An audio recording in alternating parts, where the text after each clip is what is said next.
Hey guys, Mike here. Welcome back to my channel. Thank you so much for being here. Please subscribe if you haven't already. Check out some of my other videos and the rest. Today I'm doing a video that is essentially a review of the brand new Pixar movie that just launched on Disney Plus last week. It is called Luca, and here are my thoughts. Okay, so I'm a huge Pixar fan, have been for a very long time, but if you've watched some of my previous videos, including this rather controversial video I did about why I thought their last movie, Soul, was overrated, you might know that I've thought that their output in the past decade or so has been pretty average. A lot of focus on sequels and continuations to previously established intellectual property like Toy Story 4, Incredibles 2, Finding Dory, and etc. But I have to say that Luca is probably my favorite Pixar movie of the past decade. And of the four most recent original Pixar films, which are Coco, Onward, Soul, and Luca, I definitely think Luca is in the top two, at least, for me, because I thought this movie was incredible for so many reasons. I guess if you did watch that Soul video, the main problem I had with it, as well as movies like Inside Out from Pixar, was I thought they were just too direct, too in your face with their messaging, and too much trying to be a really moving film, which is what Pixar kind of naturally did in the past. Luca, on the other hand, feels like a much more like back to basics approach with Pixar's films. It's very intimate, it's very parochial, it feels very small scale. It doesn't feel like it's trying to be anything too much. It messes around with this sea monster concept, which is kind of cool because we have seen Under the Sea kind of done before in Pixar's filmography with Finding Nemo. This was obviously a different style. And the loose concept of the film is that Luca, a sea monster, meets another sea monster who has taken up a life on the land. When the sea monsters exit the water, they magically transform into people, and vice versa. When they go back into the water, they turn back into sea monsters.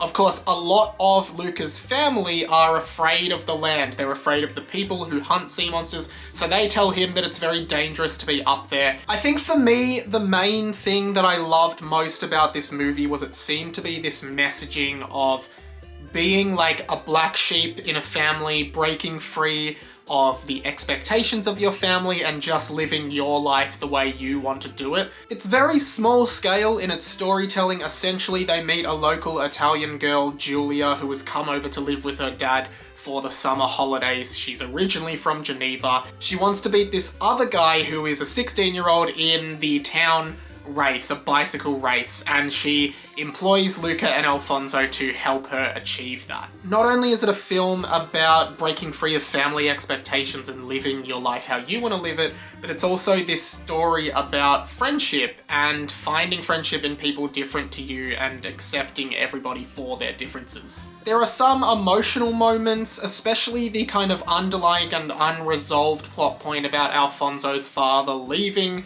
We never really get that explained, but I think it kind of works because it's just like a little insight to Alfonso as a character and why he is the way he is. And of course, the moment in which Alfonso reveals to a bunch of the locals that he is a sea monster, expecting Luca to help him, but Luca is conflicted between his life as a sea monster and his life as a human and doesn't want to do so. In that sense, he kind of betrays Alfonso, and that's quite a jarring moment in the film as well. Again, what I like about this movie is how small it felt, how intimate it felt, and how it didn't really feel like it was preaching anything. It was just kind of showing you things. It was just kind of presenting things to you and leaving you to determine a lot of what was happening in the film. I've seen a lot of people online discussing whether the relationship between Luca and Alfonso might have been a gay relationship that was more than just them being friends, and honestly, during the film, I got that impression as well. Like, I kind of did think that that was where it might be going, but I liked that it was very open. It allowed the viewer to kind of make their own mind up and read the story how they wanted to read it. As well as that, it avoided this thing that a lot of animated films do now, which is cast real A-list and famous actors to voice their characters. This movie doesn't rely on well-known voice talent because the main characters who are speaking most of the time are kids, and they are voiced by young kids, and I think that's absolutely great. No one is like stealing the show. There's no moment where you're like, oh, that's that person and that's that person. It's just, it doesn't suck you out because it feels very real. The world feels very lived in. It feels very authentic. Not to mention the fact that I do have Italian heritage, and I do feel like a lot of Italian and European families have this thing of expecting everybody to live the way they traditionally have lived and to go on a path that they feel is set out for their children. And then I feel like a lot of European families are taken aback when children and grandchildren decide to go in different directions to what the family would expect. I feel that that causes a lot of issues in those families, and I feel like that really spoke to me when I watched this movie because I have experienced that in my own life. So in a weird way, I kind of felt like Luca was really representative of me and my childhood and what I wanted to do. I was always a really creative person where my parents were very working class and expected me to kind of just get a normal job, which is sort of the furthest thing from what I do have, and I really related to that metaphor in the film. It is interesting to see that because of COVID, the last 3 Pixar films have gone straight to Disney+. I believe both Onward and Soul had the premiere access thing where you had to pay extra money to see them, even if you had the Disney subscription, whereas Luca was just flat out put on the service as a movie you could stream for free. It was like premiere on Disney+. I'm not sure why that was. Maybe Pixar didn't think that people would pay for this movie the same way like they thought that people would pay for Soul. But then again, it makes me think that maybe not as many paid for the premiere access to Soul as they thought. So they thought they might just give Luca as a free thing to entice people to subscribe to Disney+. And I'm really glad they did, because I don't really like that premium model on streaming. I think if you have a subscription, you should have access to whatever that platform is streaming on its site. You shouldn't have to pay for new movies. Obviously, they can't as easily at the moment put movies out in cinemas, and they have to find new ways to make money off their movies and to get people to see their movies. So I think that having a movie like Luca, the brand new Pixar film that's getting some really great reviews on Disney+, is a great way to entice people to subscribe and make them pay the monthly fee so they can watch this movie. Overall, when I'm actually thinking about the 4 most recent original Pixar films which I outlined at the start, I genuinely think that Luca, at the moment, maybe because it's so fresh in my mind, is definitely number 1 of the 4, followed very closely by Coco, which I thought was an incredible, heartfelt film that, again, didn't just rub everything in your face the way I felt like Soul did.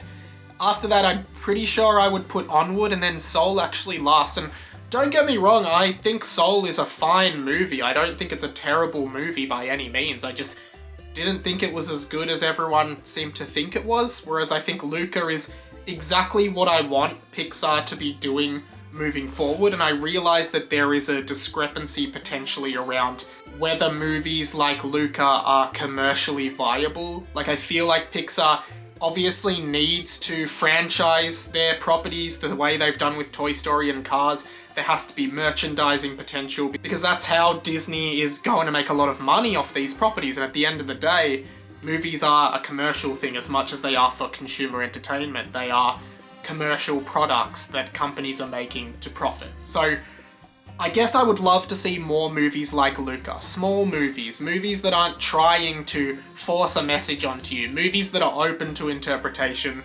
movies that don't rely on huge name voice talent. I think it would be great to see that. I'm not sure if we will see that, but I'm really excited to see the direction Pixar is going after what I would say was a little bit of a slump in the last decade. I really loved Luca. Let me know your favorite Pixar films. Let me know what you thought of Luca in the comments below. Subscribe to my channel if you haven't already. I do a bunch of videos on TV and film, as well as gaming and all things pop culture. You can check them out. I'll put some on the screen now. But until next time, my name's been Radio Mike, and I'll see you later. But I went to run my hand through your hair and I noticed you were attached to string. You were a puppet this whole time, you were attached to string.